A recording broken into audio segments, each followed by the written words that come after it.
Hello and welcome along to another episode of this FM22 One Club story from Hemel Hempstead Town with me, Daniel. It's part 106 today and we are back for transfer deadline day. We've also got a big game at home to Newcastle, a side who we were scrapping with almost to the very end last season for one of the final European spots in the Premier League. And of course, we've also got to find out who's in our Europa League group. You can see one of the teams in the top right in the fixtures. But if you're looking forward to the episode, we're still searching for a number 10. We've actually not started the season very well, as you can see. Then please do put a thumbs up on the video. Subscribe down below and turn that notification bell on for daily FM22 content from two long-term stories. Of course, the head coach will be back tomorrow. We met our new club yesterday, and you can see our first game in charge of them in tomorrow's one. There's also links in the eye above to the Twitch channel, the football podcast, and the merchandise store. Just 2 days left to go now with 5% off everything. Code LOADFM5 at checkout for that. And of course, you can support the show as a channel member down below. A massive thank you for your support. But we've got a big day to get into here. We're going to start with the start of the season, the Europa League draw, the transfer news. But we need to get a result today. And then, after we've gone through Sean Dyche's Newcastle, we need to get to deadline day and somehow find ourselves someone who can play number 10. Because that is clearly letting us down here. So let's go and start with the schedule. Because it's not been great, to be honest. You saw us get battered pretty comfortably by United in the Community Shield. Maybe not the biggest shock in the world. Sheffield United, though, we were really poor.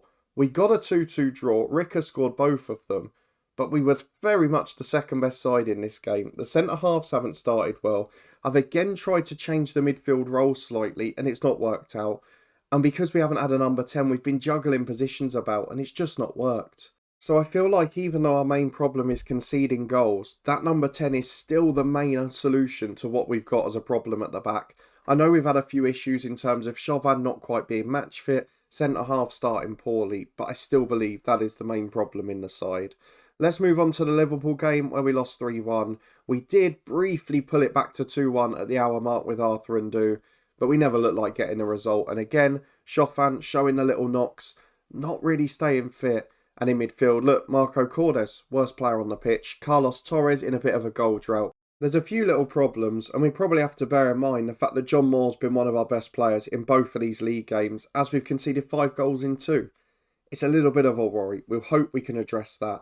In better news, though, the Europa League draw is really good for us at getting second place.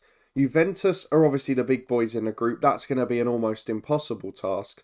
But the other two, Linfield from Northern Ireland, who I would expect to beat, and SCR Alltag, who I would expect to beat as well. If we have a look at them from the Austrian Premier Division, they haven't actually got any real players at the moment because it's not one of the leagues we have loaded in a one-club save. So I'm hoping that they're not going to be the strongest unless they've got a great under-18 team, which they haven't. Linfield is a league that's loaded in Northern Ireland, but despite having Neil Lennon in charge, a slightly bigger name, I guess, by this standard and level, and he has done a really good job for them, obviously, getting them to the group stages. They're not a big side. They're a solid one. They've got some decent young players. I mean, Jim Coleman's one of them. Looks like he could be a very good sort of championship player in the future. But they're not a side that should be competing with us. And we should be able to beat those two sides with a rotated team, which might make a difference too. So if we can get ourselves in form and get people fit by the time we get to those games, then the first two should be winnable. We have unfortunately drawn Arsenal in the third round of the Carabao Cup, so that might be a little bit trickier. And we have got fairly serious injuries to both Terry Clark and Danilo Jose, who would be featuring in those cup games if not. What we have got, though, is a very solid base of a team. Young players that we know will come good, have got strong personalities, but we need to find an attacking midfielder. That will take our signings for the summer up to 10. It will take a couple of months to settle in. I'm looking at the difficulty we face in October and basically thinking if we can get this right, then by this Watford game here or the international break in November, I want to be hitting form because largely that month and a half isn't too bad until we face the likes of Spurs, Arsenal and Chelsea in succession at the end of December. So that's when we want to be at our peak for, but for now we've still got to pick up results and that means we've got to get into the Newcastle game and try and do just that. If we go via the transfer screen just for any news and updates, it's not been particularly busy in the last few weeks. Of course, Rojas had already come in by the last episode. He might be going on loan to Oxford. I haven't decided yet. We'll do that on deadline day. And then Darnell Driver and Ali Woodley, 2 youngsters out on loan, who I'm not sure if I mentioned in the last one. But let's go and get through to the fixtures. We've had a bit of a ding-dong battle with Sean Dyche's Newcastle over the years. You remember that episode last season where we beat them comfortably in the FA Cup quarter-final after getting battered by them in the league at St James's. But at home, we could really do with finding some form now. I've changed all the midfield roles back. We're not going to try and experiment. Let's see the side that we've gone for today. And I've actually gone back to what served us well at the end of last season, and that's Charlie McNeil in the number 10. He is the best rated player we've got in that position. The rest of the side, though, is John Moore in goal. He's had a good start to the year. Chauvin just about fit a right back with Delgado, the new boy, on the left. Hannafan and Striker are, of course, at centre-half. We've got Arlan and Du, Moreira and McNeil, the midfield diamond, and then Ricker and Torres up front. Torres just not scoring goals at the moment. One back in May against Arsenal was his last for the club. He has not started the season in form. We've basically got every fit outfield player, bar Rojas, on the bench today, and that includes a couple that are just returning to fitness. But I have faith, if we're at our best, we can get a win. Let's see if I'm right about that. Hopefully, we can kickstart our season. And just to illustrate our problem further, we have today made one change, and it's the number 10 position again. Second game in a row we've changed in that role. However, we've only made one change to Newcastle's 8. I'm not sure if maybe they had a cup game in the week, if they missed out on 7th, perhaps they played the League Cup. Otherwise, that wouldn't make a huge amount of sense. In terms of the team, they've got Harvey Elliott, Lewis Cook, Emil Smith-Rowe in midfield. Not a bad little trio that, is it? We know about the Italian keeper and striker from our battles last year. And Pontus Dahlberg and Arthur both on the bench. 2 players we've met in the head coach in recent seasons.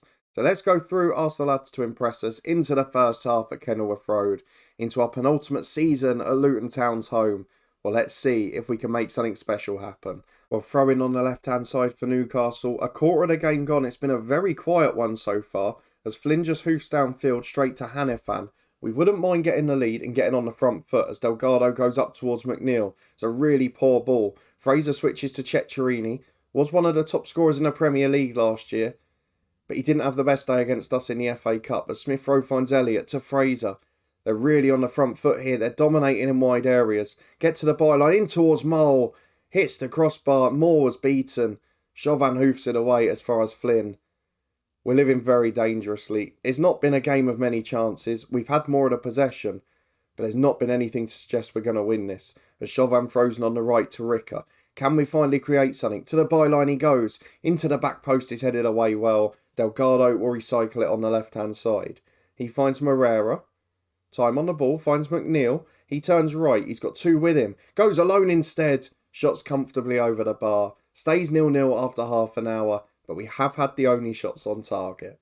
Despite that though, we reach half-time at 0-0. We have had more of the ball, which I hope helps physically later on. No shots on target for Newcastle, but the expected goals is identical. So we've not created anything spectacular. Less than half a goal expected. We're going to go and tell the lads to do it for the fans. Prove a point, keep doing well. It's been a better performance. It's the first game where we haven't really been dominated, and that includes Sheffield United at home.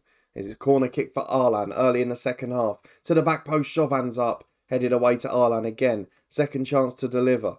Goes inside to Moreira. He can turn, edge of the box. Finds Arlan again out wide. Took too long there. Dallied on it, but does find a cross eventually. And Striker's still up there. Gets on the end of it. Goes just wide of the post with his header. Really good effort from Hemel Hempstead Town. And a good start to the second half as we're on it again. Is that extra possession making Newcastle chase going to help? Ricker finds Torres. About a third of the way out to McNeil. Through ball towards Torres, and Ricker is bobbling around all over. And there is a man who is out a goal scoring touch. Torres, it fell for him 2 yards out. And he smashes the woodwork when he should have scored. I don't think we're getting a better chance than that. The expected goals has just jumped above 1. That was a gilt edge opportunity. As Ceccherini on the left tries to make us pay for it. Finds Hamilton. Good block for the cross. McNeil gets it away to Arlan and Moreira. McNeil again loses out to Cook in the challenge. It's not good enough defensively. It's through to Blanco. Every week at the moment this is happening.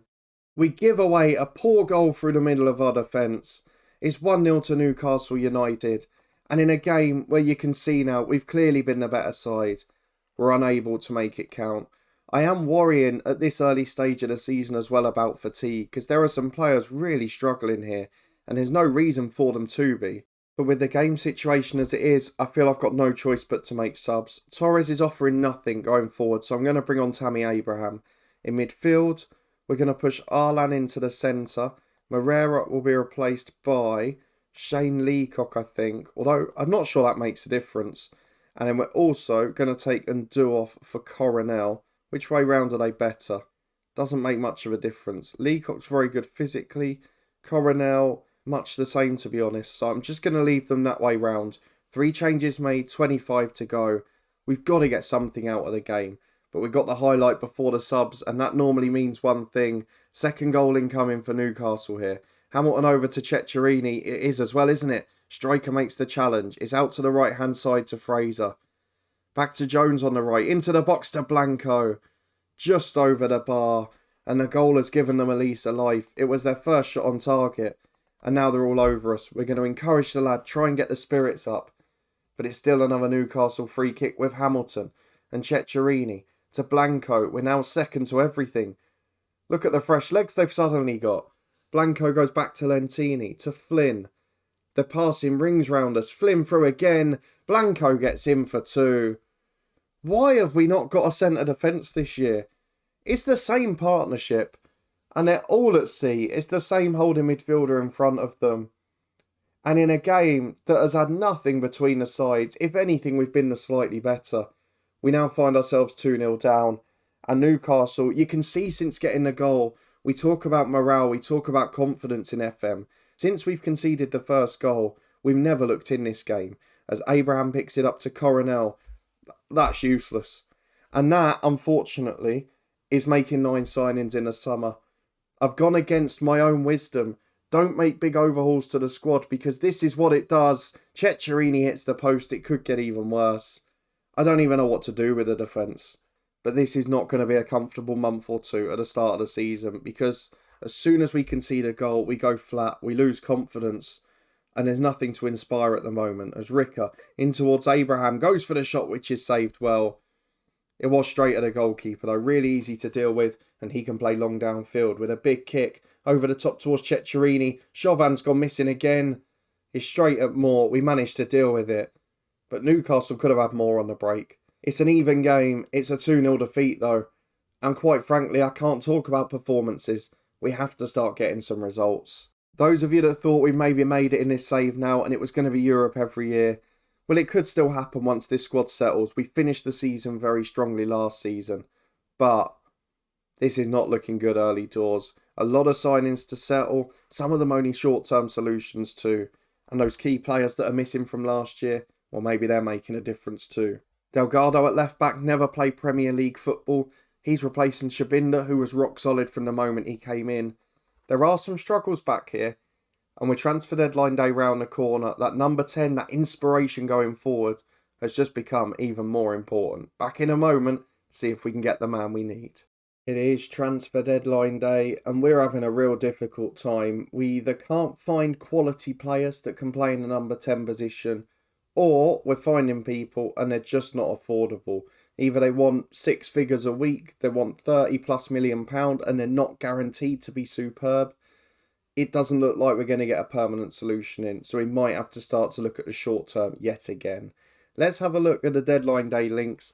We continue to be linked with Fulham's Tyrese Ricketts. I mean, the idiot's rejected us once. Signing him would allow us to then have McNeil as an out-and-out number 10. What annoys me, he's not even starting for Fulham. I just don't understand why he rejected us. Maybe he saw what was coming. I don't know. I'm going to make another offer, see what happens, but I don't think he'll want to join. This is the offer we'd made previous. I'm going to just make an inquiry, see what happens.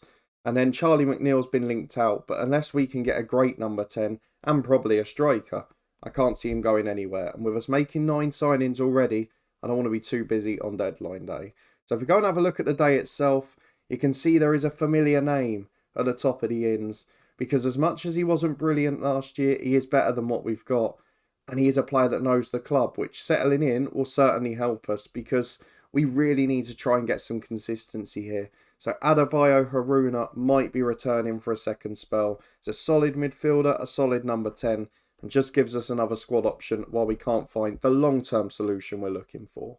We had been looking at these two, Ricketts and Grinev, for the centre forward position with the view to letting McNeil go before his contract, but I don't think that's going to happen now. So what we're going to do, we're going to get in Haruna, we're going to see if there's a reasonable deal to be made for Ricketts, and aside from that, maybe a couple of loans out, but I think this will be a quieter deadline day. Let's go and take part in it with 15 hours to go and see what happens, because we've been wrong many times before. Just to say as well, we made about 7 first-team players available for the EFL Trophy game last night, and we still lost it.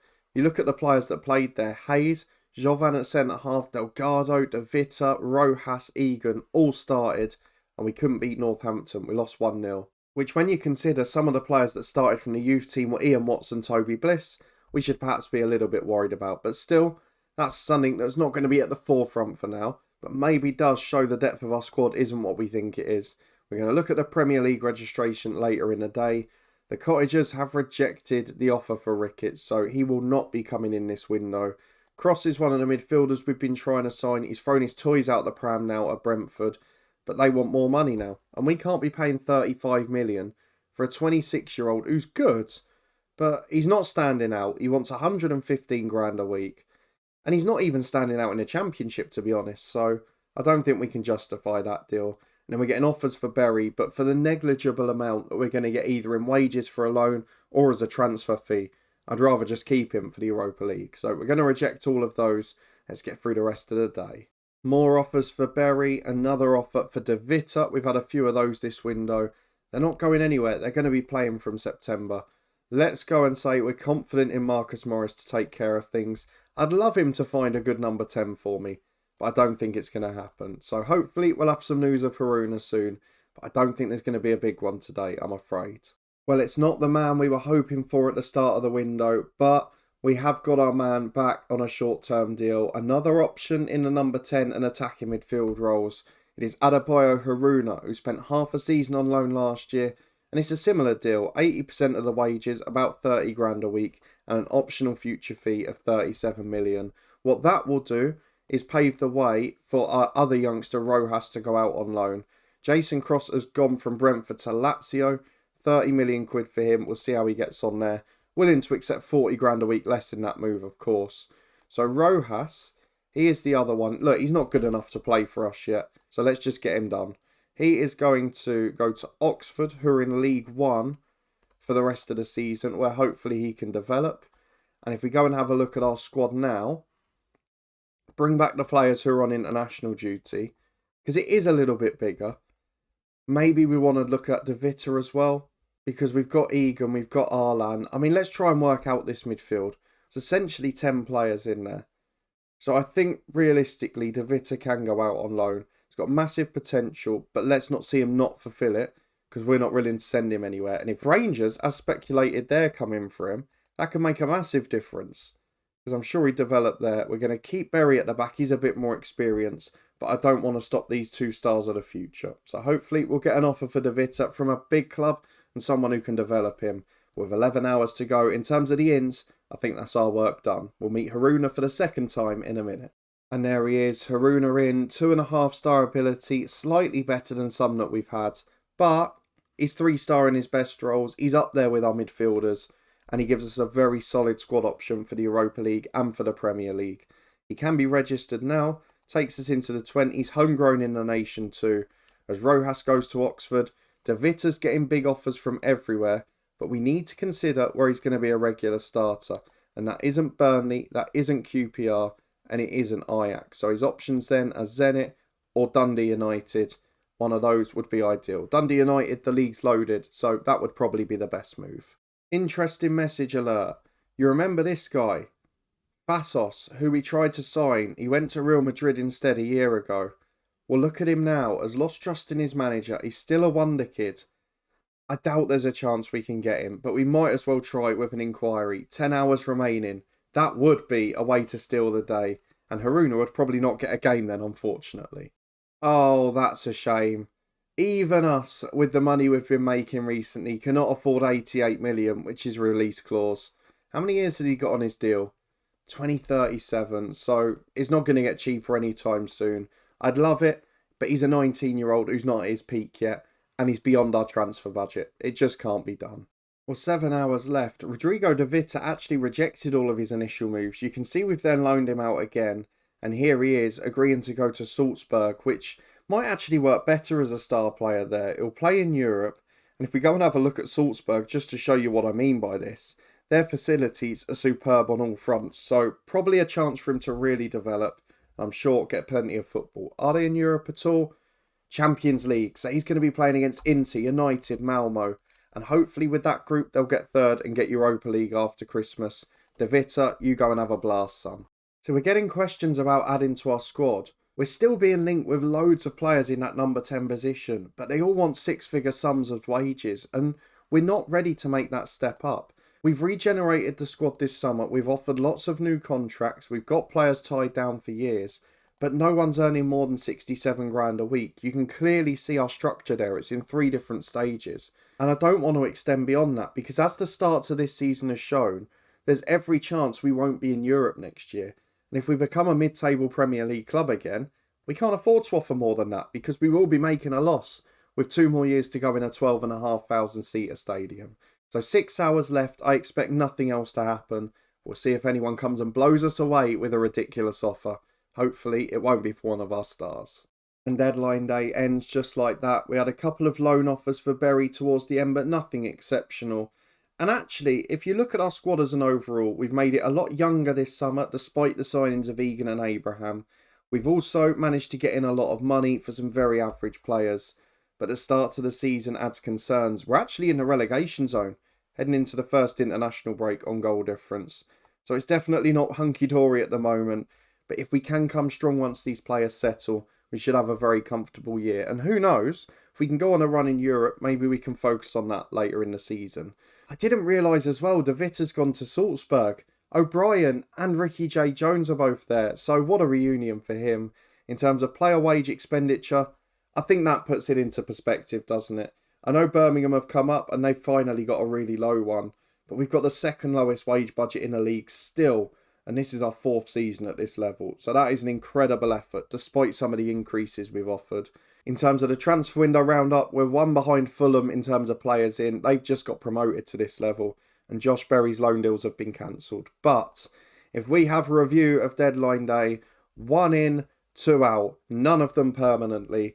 Adebayo Haruna returns for a second spell, just as an option in the number 10 position. And Rojas and De Vita, the South American youngsters, are off to Oxford and RB Salzburg respectively. But in terms of the first teamers, it's 9 players in and out permanently, and that's maybe why we've had the unsettled start to the season. So we're not going to get panicked just yet. What we are going to do is have a look at the schedule and see when we're next going to be back. And I think there is a double-header that stands out. I don't know about you, but Chelsea at home and Juventus at home after the October international break, that looks like a pretty good double-header to me. We're going to try and get results in the first 2 Europa League games, Linfield and Alltag to take the pressure off. And really, in the 3 Premier League games we've got, we probably need to try and pick up a win somewhere.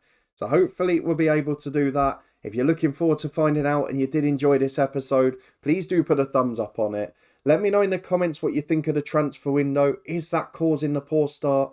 Or do I have more of a reason to be worried? Am I on false expectations after last year in just assuming that we're going to pull away from it? I don't know. If you want to stay up to date and find out if we do and whether we can succeed in our first European campaign, then subscribe down below and turn that notification bell on for daily FM22 content. The head coach will be back tomorrow. It's our first game in charge of a new club. It's a big club as well. You can find the last episode when we met the new team, players and staff in the eye above. There's also links up there to the Twitch channel for regular live streams. We will be live tonight for a Europa watch-along. Semi-final time there and 3 British sides involved. Of course, there's also the football podcast, which has had a record-breaking weekend last week. And finally, the merchandise store is there too. 5% off until the 7th of May. Code LOADFM5 at checkout for that. But above my head now, I'll put yesterday's head coach episode. We've got some thinking to do here though, because it's been a poor start to the season. And when we come back in a couple of days' time, we'll try and bounce back and get in form.